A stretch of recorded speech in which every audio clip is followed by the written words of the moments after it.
પ્રણામ વિદ્યાર્થી મિત્રો. ધોરણ 9 વિષય સંસ્કૃત, ચેપ્ટર નંબર 12 સુભાષિત સપ્તકમ એટલે 7 સુભાષિત.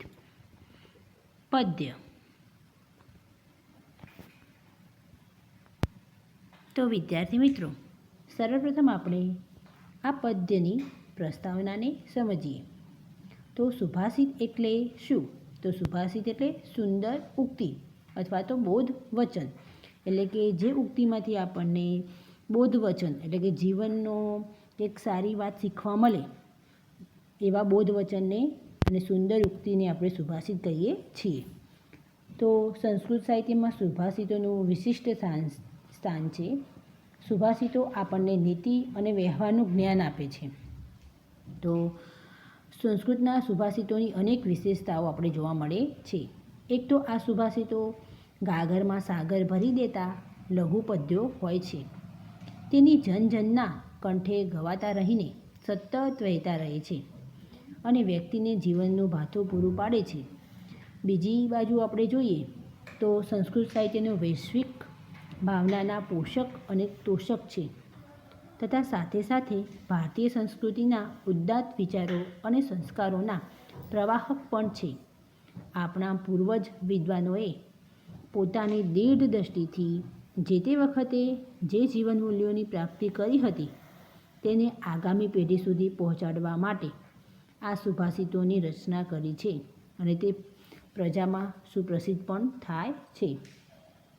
તો વિદ્યાર્થી મિત્રો, દરેક માનવે જીવનયાત્રામાં નીતિ અને વ્યવહારનું જ્ઞાન આપનારા સુભાષિતોનું ભાથું સાથે રાખવું જોઈએ. તો જીવનમાં આવતી અનેક સમસ્યાઓમાં સુભાષિતો તેને સાચું માર્ગદર્શન આપે જ છે. તો વિદ્યાર્થી મિત્રો, પ્રાચીન સમયના આ સુભાષિતો આજે પણ એટલા જ પ્રસ્તુત છે. આજે પણ તે કોઈપણ જાતના ભેદભાવ વગર દરેક માણસને આદર્શ અને આનંદપ્રદ જીવન જીવવાનો માર્ગ કંડારી આપે છે. ગીરવાણ ગીરાના અણમોલ રત્ન સમાન 7 સુભાષિતોનો અહીં અભ્યાસ આપણે કરીશું અને સાથે સાથે આ સુભાષિતો દ્વારા જે બોધ મળે છે તેને પોતાના જીવનમાં નિષ્ઠાપૂર્વક ઉતારવાનો શુભ સંકલ્પ આપણે કરીશું. તો વિદ્યાર્થી મિત્રો, અહીંયા આ પદમાં 7 સુભાષિતો દ્વારા આપણને જોઈએ તો પ્રથમ સુભાષિતમાં 5 બાબતો ધીમે ધીમે કરવી જોઈએ. તો માર્ગ કાપવો, ગોદડી સીવવી, પર્વત ઓળંગવો અને વિદ્યા તથા ધન મેળવવું. અને બીજા સુભાષિતમાં ચારિત્ર્ય, શૂરવીરતા, ઉદ્યમશીલતા, પંડિતાઈ અને મિત્રો આ 5 મોટો ખજાનો છે એ શીખવવામાં આવ્યું છે. તો ત્રીજા સુભાષિતની અંદર સંગઠન એ એકતા કલ્યાણકારી છે એ આપણે જોઈ શકીએ છીએ. તો આવી જ રીતે મનુષ્યના જીવનમાં નીતિ અને વ્યવહારનું જ્ઞાન પ્રાપ્ત થાય તે માટે સુભાષિતોનું ભાથું મનુષ્યએ પોતાની સાથે જ રાખવું જોઈએ. તો આવો વિદ્યાર્થી મિત્રો, આજે આપણે સુભાષિત વિશે માહિતી મેળવીએ. સુભાષિત નંબર 1. શનૈઃ પંથાઃ શનૈઃ કંથાઃ શનૈઃ પર્વતલંઘનમ. શનૈઃ પંથાઃ શનૈઃ કંથાઃ શનૈઃ પર્વતલંઘનમ શનૈર્વિદ્યા શનૈર્વિત્તમ પંચૈતાની શનૈઃ શનૈઃ. તો વિદ્યાર્થી મિત્રો, આપણે અન્વય સમજી લઈએ.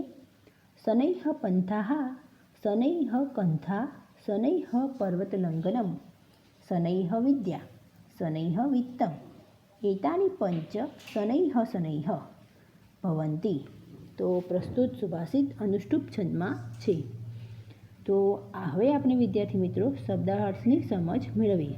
શનૈઃ એટલે કે ધીમે ધીમે ધીમે અથવા તો ધીમેથી. પંથાઃ એટલે કે રસ્તો અથવા તો માર્ગ. કંથા તો જૂના કપડાથી બનાવેલી ગોદડી, જે આપણે ગોદડી બેસવા માટેની હોય એને સંસ્કૃતમાં શું કહેવાય? કંથા. પર્વત લંઘનમ. તો વિદ્યાર્થી મિત્રો, અહીંયા પર્વતસ્ય લંઘનમ ષષ્ઠી તત્પુરુષ સમાસ છે એટલે કે પર્વત લંઘનમ એટલે કે પર્વત ઓળંગવો. વિદ્યા વિત્તમ ચ, વિદ્યા વિત્તમ ચ એટલે કે વિદ્યા પ્રાપ્ત કરવી અને ધન કમાવવું. વિદ્યા એટલે કે વિદ્યા અને વિત્તમ એટલે કે ધન પૈસા. એતાની પંચ એટલે કે એતાની એટલે આ, પંચ એટલે કે પાંચ. તો આ પાંચ બાબતો. શનૈઃ શનૈઃ એટલે કે ધીમે ધીમે. તો આવો વિદ્યાર્થી મિત્રો, હવે આપણે આ સુભાષિતનો અનુવાદને સમજીએ. શનૈઃ પંથા એટલે કે ધીમેથી માર્ગ કાપવો. શનૈઃ કંથા એટલે કે ધીમેથી ગોદડી બનાવવી. શનૈઃ પર્વત લંઘનમ ધીમે ધીમે પર્વત ઓળંગવો. શનૈઃ વિદ્યા ધીમે ધીમે વિદ્યા પ્રાપ્ત કરવી. શનૈઃ વિત્તમ ધીમે ધીમે ધન કમાવવું. એતાની પંચ આ પાંચ બાબતો શનૈઃ શનૈઃ ભવંતી એટલે કે આ પાંચ બાબતો ધીમે ધીમે થાય છે. તો હવે વિદ્યાર્થી મિત્રો, એકવાર ફરીવાર આપણે અનુવાદને સમજી લઈએ. ધીમેથી માર્ગ કાપવો, ધીમેથી ગોદડી બનાવવી, ધીમે ધીમે પર્વત ઓળંગવો, ધીમે ધીમે વિદ્યા પ્રાપ્ત કરવી અને ધીમે ધીમે ધન કમાવવું. આ પાંચ બાબતો ધીમે ધીમે થાય છે. હવે વિદ્યાર્થી મિત્રો, સુભાષિત નંબર 2. શીલમ શૌર્યમનાલસ્યમ પાંડિત્યમ મિત્રસંગ્રહ અચોર હરણીયાની પંચૈતાન્યક્ષયો નિધિઃ. એકવાર ફરી જોઈ લઈએ વિદ્યાર્થી મિત્રો. શીલમ શૌર્યમનાલસ્યમ પાંડિત્યમ મિત્રસંગ્રહ અચોર હરણીયાની પંચૈતાન્યક્ષયો નિધિઃ. તો વિદ્યાર્થી મિત્રો, હવે આપણે અન્વયને સમજીએ. શીલમ શૌર્યમ અનાલસ્યમ પાંડિત્યમ મિત્રસંગ્રહ અચોર હરણીયાની એતાની પંચ અક્ષયઃ નિધિઃ સંતિ. તો આ અનુષ્ટુપ છંદ છે. હવે વિદ્યાર્થી મિત્રો, શબ્દાર્થની સમજ મેળવીએ. શીલમ એટલે કે ચારિત્ર્ય, સારું ચરિત્ર. શૌર્યમ વીરતા, સુરવીરપણું. અનાલસ્યમ તો ન આલસ્યમ, અહીંયા નહીં તત્પુરુષ સમાસ થાય છે એટલે કે આળસનો અભાવ અથવા તો ઉદ્યમશીલતા. પાંડિત્યમ એટલે કે પંડિતાઈ. મિત્ર સંગ્રહ તો વિદ્યાર્થી મિત્રો, અહીંયા ષષ્ઠી તત્પુરુષ સમાસ છે. મિત્ર સંગ્રહ એટલે કે સારા મિત્રો રાખવા. અચોર હરણીયાની તો વિદ્યાર્થી મિત્રો, અહીંયા પણ નહીં તત્પુરુષ સમાસ છે. તો ચોર ચોરી ન શકે તેવા. અચોર હરણીયાની એટલે કે ચોર ચોરી ન શકે તેવા. એતાની પંચ એતાની એટલે કે આ, પંચ એટલે કે પાંચ બાબતો. આ પાંચ બાબતો. અક્ષયઃ તો અહીંયા પણ નહીં બહુવ્રીહી સમાસ થાય છે. અક્ષય એટલે કે અવિનાશી, ન ખૂટે તેવો. નિધિઃ એટલે કે ખજાનો. નિધિ એટલે ખજાનો.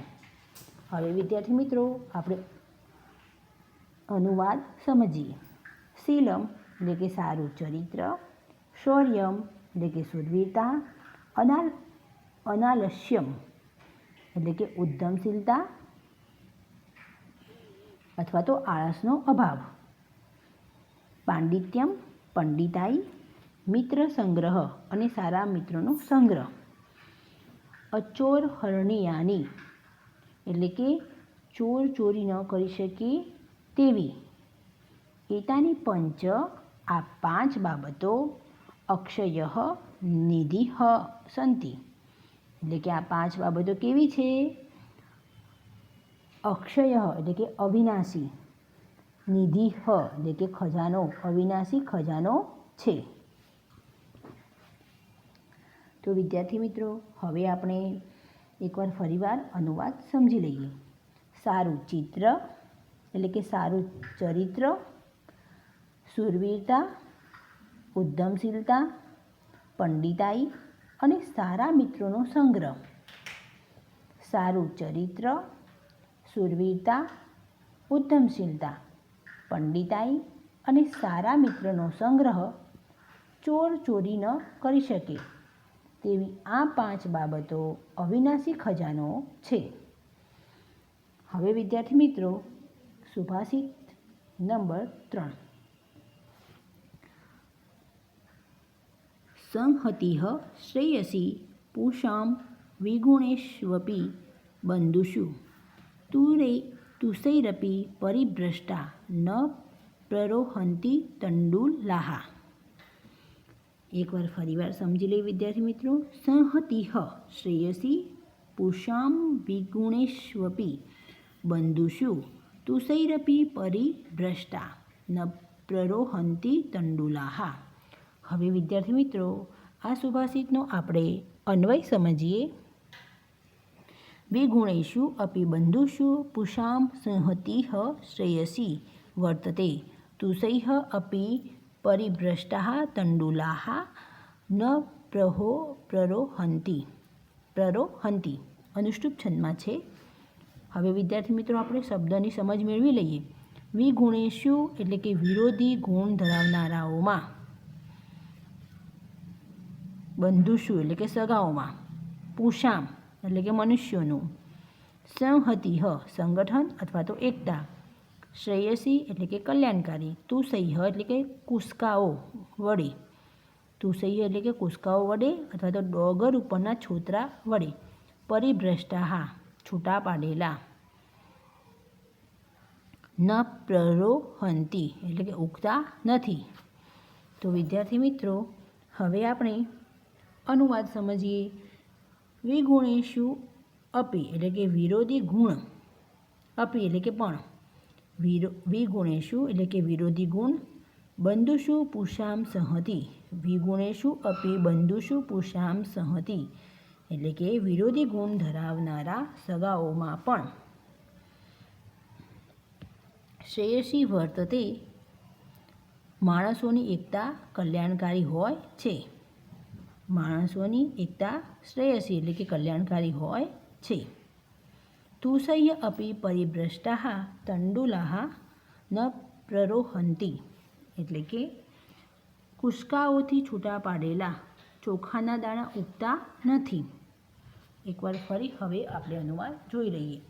વિરોધી ગુણ ધરાવનારા સગાઓમાં પણ માણસોની એકતા કલ્યાણકારી હોય છે. એટલે કે દરેક મનુષ્યનો ગુણ અલગ અલગ હોય છે, પણ જ્યારે તે એકઠા થાય છે તો એ બધાની અંદર એકતાનો ભાવ રહેલો હોય છે. ભલે તેમના વિચારો અલગ અલગ હોય પણ તેમના મન એક છે. એટલે કે મનથી એ લોકો અંદરથી એકતા ધરાવે છે. એટલે કે તેમની એકતા કેવી છે? કલ્યાણકારી હોય છે. તો વિરોધી ગુણ ધરાવનારા સગાઓમાં પણ માણસોની એકતા કલ્યાણકારી હોય છે. કુસ્કાઓથી છૂટા પાડેલા ચોખાના દાણા ઉગતા નથી અથવા તો ઉગી શકતા નથી. હવે વિદ્યાર્થી મિત્રો આપણે આગળના સુભાષિતો હવે પછીના વિડીયોમાં શીખીશું. ધન્યવાદ. અસ્તુ. આભાર.